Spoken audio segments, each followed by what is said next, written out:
Assalamualaikum warahmatullahi wabarakatuh. Saya Anggiani Juarsa Putri. Di sini saya akan menjelaskan materi tentang antibodi monoklonal dan poliklonal. Antibodi adalah protein yang dihasilkan dan dilepaskan oleh sel B yang sudah teraktivasi. Kita lihat pada gambar ini, di dalam tubuh manusia terdapat antibodi. Kegunaan antibodi membantu untuk menyerang penyakit yang disebabkan oleh bakteri, virus, kuman, atau benda-benda asing yang masuk ke dalam tubuh. Dan antibodi itu sendiri memiliki peranan yang sangat penting dalam menjaga sistem imun. Dengan adanya antibodi, tubuh manusia akan kebal terhadap benda-benda asing yang akan masuk ke dalam tubuh.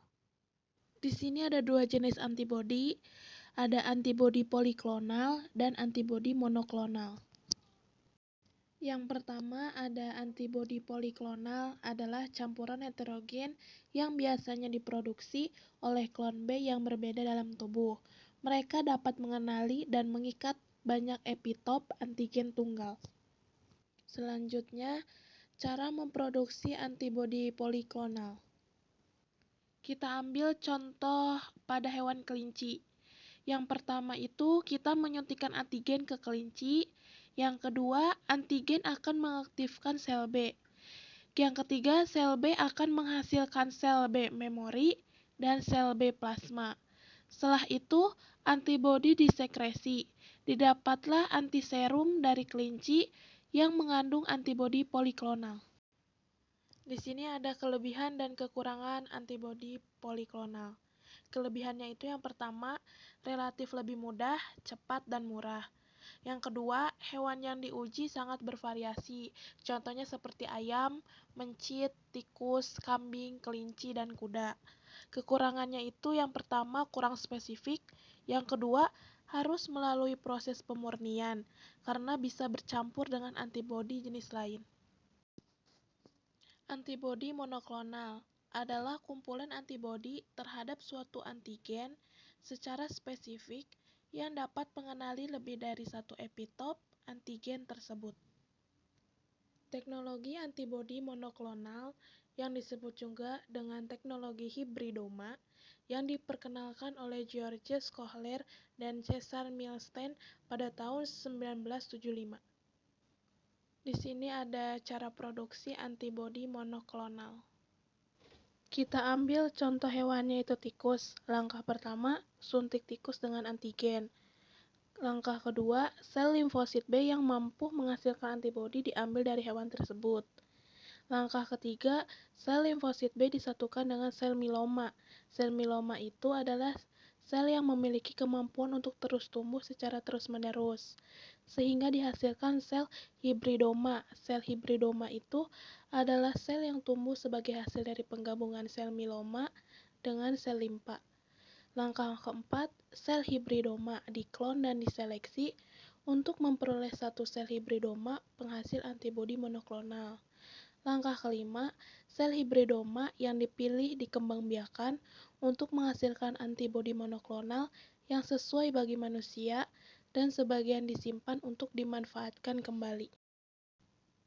Adapun kegunaan antibodi monoklonal. Yang pertama, mendiagnosis jenis penyakit yang diderita pasien. Yang kedua, vaksin hepatitis sebagai hasil rekayasa genetika. Yang ketiga, meningkatkan ketahanan tubuh terhadap penyakit. Selanjutnya ada keuntungan dan kekurangan dari antibodi monoklonal. Keuntungannya itu yang pertama, lebih spesifik. Yang kedua, dapat digunakan langsung dari cairan acites. Kekurangannya itu yang pertama, relatif lebih susah, lama, dan mahal. Yang kedua, hewan uji yang digunakan pun terbatas.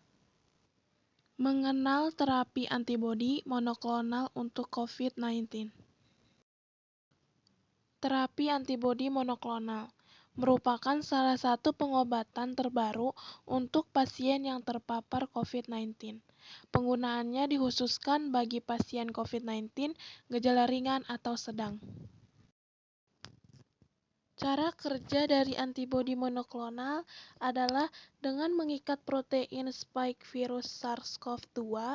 Dengan begitu, virus tidak akan masuk ke dalam sel tubuh dan mencegah infeksi SARS-CoV-2. Di sini ada kriteria pasien yang dapat menerima terapi antibodi monoklonal, yaitu yang pertama, pasien dengan gejala COVID-19 ringan dan belum memerlukan terapi oksigen dalam 7 hari terakhir. Yang kedua, belum pernah mendapatkan terapi antibodi monoklonal sebelumnya. Terapi antibodi monoklonal diberikan dalam 7 hari terakhir setelah timbul gejala COVID-19 melalui infus di rumah sakit sesuai dengan anjuran dokter.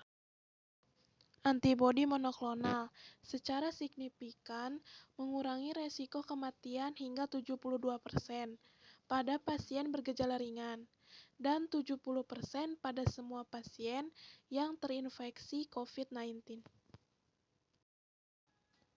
Adapun beberapa antibodi monoklonal yang dianjurkan adalah sebagai berikut.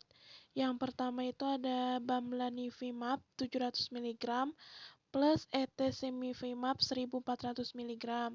Yang kedua itu ada casifirivimab 1200 mg ditambah imdevimab 1200 mg.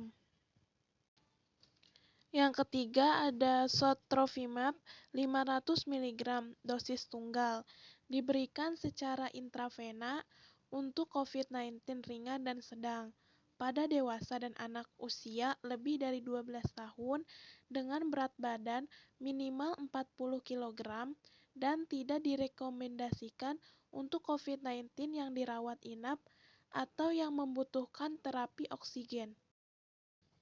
Yang keempat itu ada vilobelimab yang sedang dilakukan uji klinis. Yang kelima ada regdavimab 400 mg per kilogram berat badan.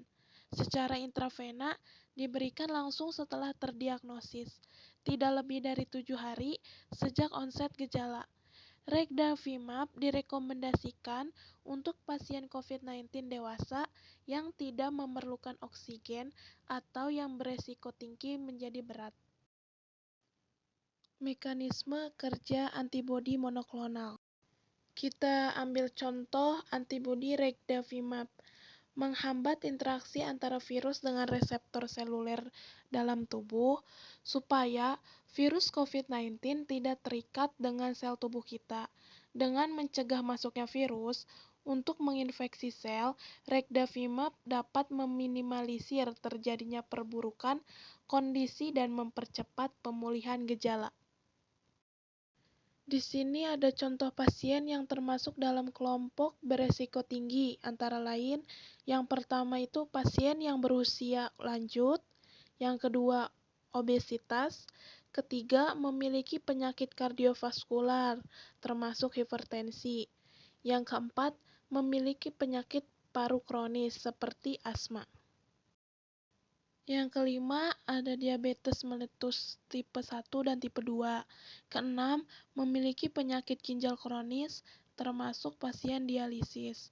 Ketujuh, memiliki penyakit hati kronis. Dan kedelapan, imunosupresi. Di sini ada efek samping terapi monoklonal antibodi. Kita ambil contoh pemberian obat regdavimab melalui infus. Efek sampingnya itu adalah demam, sesak nafas, menggigil, mual, sakit kepala, bronkospasme, hipotensi, angioderma, iritasi tenggorokan, ruam termasuk urtikaria, pruritus, mialgia, dan pusing. Sekian penjelasan materi dari saya, semoga bermanfaat. Kurang lebihnya mohon maaf. Wassalamualaikum warahmatullahi wabarakatuh.